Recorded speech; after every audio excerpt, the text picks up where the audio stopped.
અરવલ્લી જિલ્લામાં ખાસ કરીને મોડાસા ટાઉનમાં વારંવાર એવી રજૂઆતો મળતી હતી કે ચોરીના મોબાઈલોનું એક નેટવર્ક ચાલી રહ્યું છે અને ઓર્ગેનાઇઝડ વેમાં ગુજરાતમાંથી અન્ય જગ્યાએ ચોરીના મોબાઈલ અહીંયા કલેક્ટ કરવામાં આવે છે, એને મોડિફિકેશન કરવામાં આવે છે અને ત્યાર પછી એને બીજી જગ્યાએ વેચવામાં આવે છે. આ પ્રકારની બાતમીના આધારે એલસીબી અને એસઓજીએ વર્કઆઉટ કરેલું આ આખા કેસમાં અને એમાં એલસીબીને સારી એવી સફળતા ગઈકાલે મળી છે.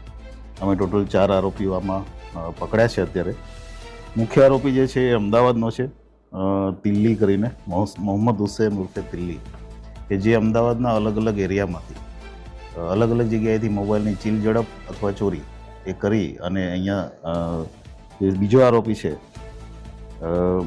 તલહા હનીફભાઈ સિંધવા, એ અને એની સાથે બીજા 3 જણા એમને અહીંયા મોબાઈલ આપતો હતો.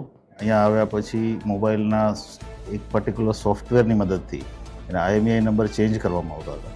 IMEI નંબર ચેન્જ કર્યા પછી જે મોબાઈલ જે તે જગ્યાએ જ્યાં ચોરી થઈ છે ત્યાં એનું ક્યારેય ટ્રેસિંગ આઉટ થઈ શકતું નહોતું અને એ ચેન્જ કર્યા પછી એમણે આ જે મોબાઈલ છે અન્ય રાજ્યોમાં ઇવન આઉટ ઓફ ઇન્ડિયા પણ વેચવાના પ્રયત્નો કરેલા છે.